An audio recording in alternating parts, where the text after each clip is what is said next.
ఇంకెళ్ళి చాలాసేపటి నుంచి speech practice చేసి కుదిరితే ఒక 2 డాన్స్ స్టెప్స్ కూడా చేద్దాం అని రెడీగా ఉన్నటువంటి మన రంగస్థలం మహేష్. అక్క స్పీచ్ ఇవ్వలేదు. స్పీచ్ లేదా ఇవాళ? మీరున్నారు, ఈ సినిమా ఉందో చాలు, హిట్ అయిపోద్ది. కరెక్టే. ఒక 2 డైలాగులు ఏమైనా చెప్పు మహేష్.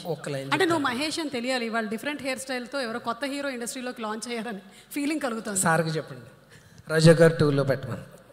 ఆల్రెడీ పార్ట్ 1లో పెట్టారు కాబట్టి కంటిన్యూషన్. ఇక్కడ వచ్చిన పెద్దలందరికీ పేరు పేరున నా ధన్యవాదాలు. సరే, పేరు చెప్పు. పేరు కష్టం. తెలుగు నేల పోరాటాల నెత్తురుతో మర్చిపోయాను. ఓకే, తెలుగు నేల పోరాటాల నెత్తురుతో అక్కడ దాకా వస్తుంది. తెలుగు నేల కోసమే మొత్తం కథ క్లియర్గా ఇందులో కనిపించేస్తుంది. March 15 థియేటర్కి వెళ్ళిపోదాం, ఓకేనా? తెలుగు నేల పోరాటాల నెత్తురుతో ఏర్పడిన నేల కాబట్టి ఈ చరిత్ర అంతా మనందరం తెలుసుకోవాలి. తెలుగుడి చరిత్ర మన గుండెల్లో నింపుకోవాలి. ఇక్కడికి వచ్చిన ప్రొడ్యూసర్ గారికి, నాకు అవకాశం ఇచ్చిన ఏటా సత్యనారాయణ గారి, డైరెక్టర్ గారికి, మేనేజర్ గారికి, ప్రొడక్షన్ బాయ్స్కి అందరికీ పేరు పేరున thank you so much. 15th cinema తిరిగిపోద్ది. అన్ని గూస్ బూమ్ సీన్స్ ఉంటాయి, ఇరగొట్టండి. సుమాకతో వచ్చి చూస్తాం సినిమా. మహేష్ చేసిన క్యారెక్టర్ ఏంటి ఈ మూవీలో? ఫస్ట్ నేను స్టోరీ చెప్తే బాగోదా మరి?